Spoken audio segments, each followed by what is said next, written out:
কাহিনী শুনবেন সকলে।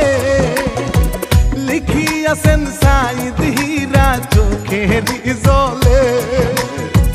রানা বাপ্পি বলবো আমি নায়া সরে।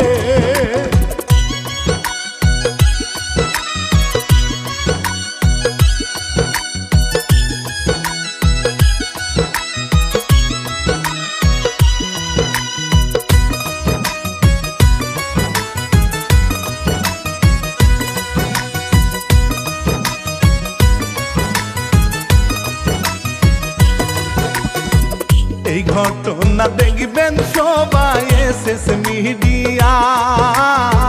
প্রযোজনা করিয়াছেন সাইদুল ইসলাম ভাই। ওরে বাড়ি তাহার সিরাজগঞ্জের শাহজাদপুর থানা।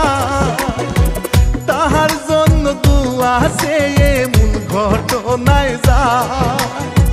ভালো লাগলে শেষ পর্যন্ত দেখিবেন